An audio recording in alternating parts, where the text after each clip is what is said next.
नमस्कार, स्वागत है। अमेरिकी चुनाव में भारतीय अमेरिकियों की भूमिका सुर्खियां बटोर रही है। अगर आप भारत में बैठे ये चुनाव देख रहे हैं, तो इस तरह की हेडलाइंस आपने ज़रूर पढ़ी होगी। 12 कारण कि भारतीय मूल के लोग राष्ट्रपति ट्रंप को क्यों वोट करेंगे। 6 भारतीय मूल के लोग जो जो बाइडेन के कैंपेन की रीढ़ की हड्डी हैं। इस तरह की सुर्खियां बन रही हैं। ऐसा क्यों हो रहा है, ये समझने के लिए हमें पिछले दिसंबर हुए ब्रिटिश चुनावों पे भी एक नज़र डालनी पड़ेगी। पिछले दिसंबर जो बोरिस जॉनसन प्रधानमंत्री चुने गए, तो 2 भारतीय मूल के राजनेता ऋषि सुनक और प्रीति पटेल को उनके मंत्रिमंडल में अहम रोल मिले। ऋषि ब्रिटेन के फाइनेंस मिनिस्टर बने और प्रीति पटेल को होम मिनिस्ट्री मिली। इसके अलावा ओवरसीज फ्रेंड्स ऑफ बीजेपी नामक एक संस्थान है, उन चुनावों में करीब करीब 23 ऐसी सीटों पे एक्टिव पार्टिसिपेशन रखा, कैंपेनिंग करी, जहां या तो भारतीय मूल के कैंडिडेट्स जो हैं वो कंजर्वेटिव पार्टी से लड़ रहे थे, या उन क्षेत्रों में जहां भारतीय ब्रिटिश नागरिकों का बाहुल्य था, वहां पे उन्होंने कंजर्वेटिव पार्टी को बैक किया और परिणाम स्वरूप करीब करीब 17 कैंडिडेट्स उन 23 में से जीत के ब्रिटिश संसद पहुंचे। तो उस चुनाव के रिजल्ट्स के बाद काफ़ी फोकस और अटेंशन उसके बाद के बड़े चुनाव, अमेरिकी राष्ट्रपति चुनाव की तरफ होना लाजमी है।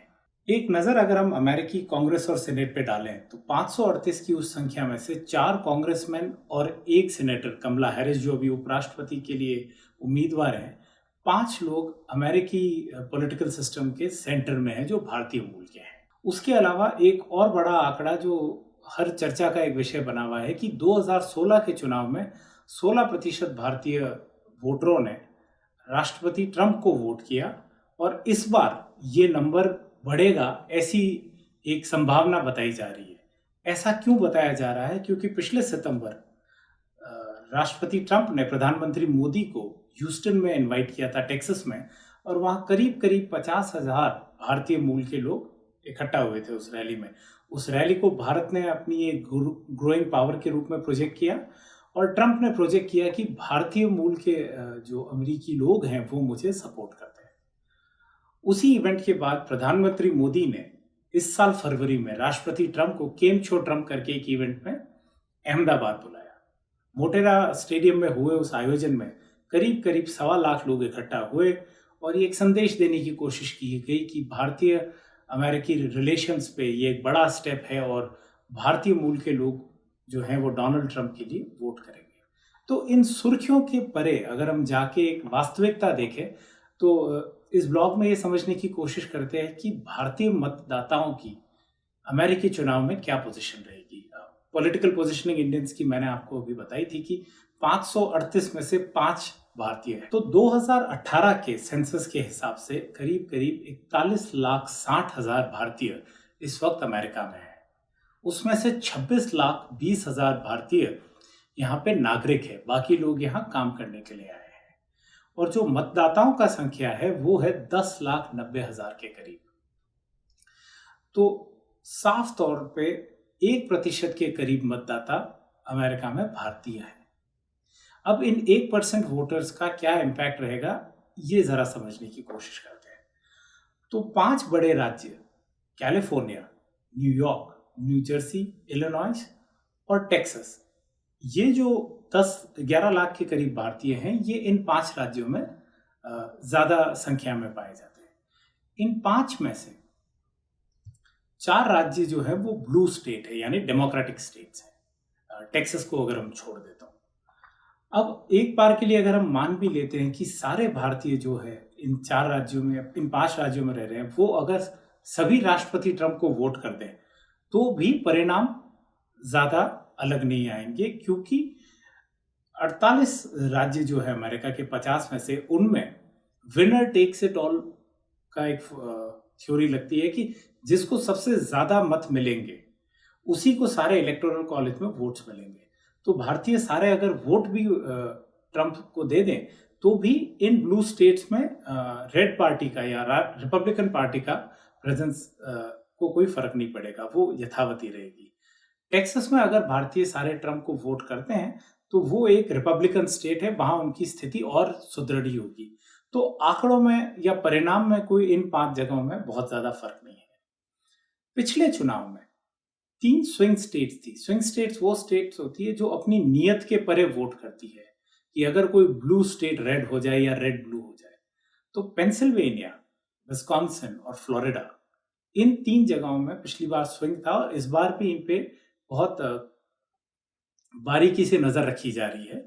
इसमें मिशिगन और पेंसिल्वेनिया में भारतीय मूल के जो लोग हैं वो 1% से भी कम हैं।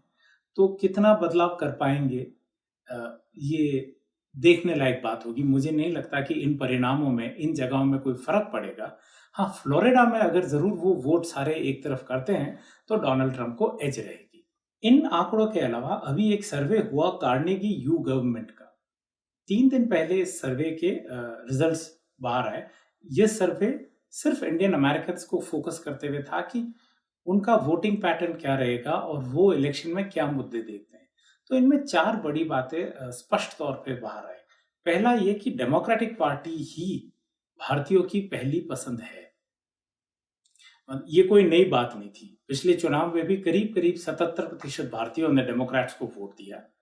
और जो मेरी पिछले 15 दिनों में भारतीय मूल के लोगों से बात हुई तो एक बात सामने आती है कि डेमोक्रेटिक पार्टी की जो मेंबरशिप ड्राइव है वो घर घर जाके वो अपने मेंबर्स बनाते हैं अपने नेबरहुड लोकेलिटीज में। और ये भारतीयों को जो 3 दशक या 4 दशक पहले अमेरिका आके बस गए थे उनको अपील करने लगा कि कोई हमें आके पूछ रहा है। तो उनका रुझान डेमोक्रेट्स की तरफ रहा, लिबरल वैल्यूज की तरफ रहा। जबकि रिपब्लिकन पार्टी अपना कन्वेंशन करती है जहां आपको जाना पड़ता है, रजिस्टर करना पड़ता है और फिर घुलना मिलना पड़ता है। तो वो फर्स्ट जनरेशन इंडियंस को उतना अपील नहीं करता था। इसलिए हम शुरू से एक देख रहे हैं कि डेमोक्रेट्स की तरफ इंडियन ज्यादा है। दूसरी बात ये थी कि रिपब्लिकन्स इतनी सब कुछ प्रोजेक्शंस के बावजूद इंडियंस की पहली पसंद नहीं है। कई भारतीय मूल के अमेरिकी नागरिक ये कहते हैं कि हमें रिपब्लिकन पार्टी बड़ी अनवेलकमिंग लगती है। और इन 2 बड़ी रैलियों के आउटकम को देखते हुए डेमोक्रेट्स ने कमला हैरिस को अपना कैंडिडेट बनाया। कमला हैरिस एफ्रो अमेरिकन और इंडियन अमेरिकन ब्रीड की एक मिक्स कैंडिडेट है। तो कई लोगों का मानना है कि कमला हैरिस चूंकि भारतीय मूल की है और डेमोक्रेटिक पार्टी से आती है तो वो वोटों का बहाव रोकेगी और डेमोक्रेट्स के पास ही भारतीय वोट रहेंगे। तो ये तीनों वो बातें हैं जो कि बहुत आम है, पर इनको इतनी शायद तवज्जो मिल ना रही हो भारतीय मीडिया में। एक और अहम बात है कि इंडो यूएस टाइज, जो भारत में हम लोग कई इसका प्रचार करते हैं कि इंडो यूएस टाइज एक डिसाइडिंग फैक्टर होगा। इस सर्वे पे जब उनसे पूछा गया तो 12 पैरामीटर्स रखे गए वोटिंग पैटर्न्स को इफेक्ट करने के लिए। उस पे इंडो अमेरिकन भी एक पैरामीटर था और ये 11वें नंबर की इंपॉर्टेंस पे था इंडियन अमेरिकन के लिए। इंडियन अमेरिकन भी किसी आम अमेरिकी नागरिक की तरह 3 अहम मुद्दों पे अपना वोट डालेंगे। पहला है इकोनॉमी, दूसरा है हेल्थ केयर और तीसरा है टैक्सेशन। ये 3 इंडियन अमेरिकन के भी वोटिंग मेन क्राइटेरिया है। तो जो हम सुर्खियां देख रहे हैं ये एक फ्रिंज सुर्खियां हैं, ये एक परसेप्शन क्रिएट करने वाली सुर्खियां हैं, जबकि रियलिटी वो है जो मैंने आपके साथ इन आंकड़ों के साथ साझा करी। तो मोटे तौर पे भारतीय एक अपनी प्रेजेंस बना रहे हैं। हमने बिजनेस और मैनेजमेंट एरियाज में अपनी पकड़ बनाई है। हम इमिग्रेंट्स में सबसे ज्यादा पॉपुलर और एक्सेप्टेबल इमिग्रेंट्स है because of our educational and economic background. पर politically there is still a long distance that we have to cover. ये ऐसी बात नहीं है जैसे कि ब्रिटेन में भारतीयों की पोजीशनिंग जो स्ट्रांग है। तो अभी एक सिर्फ शुरुआत मात्र है अमेरिकी भारतीयों के लिए राजनीति में। तो ये था भारतीय इन्वॉल्वमेंट इन अमेरिकन इलेक्शंस। शुक्रिया।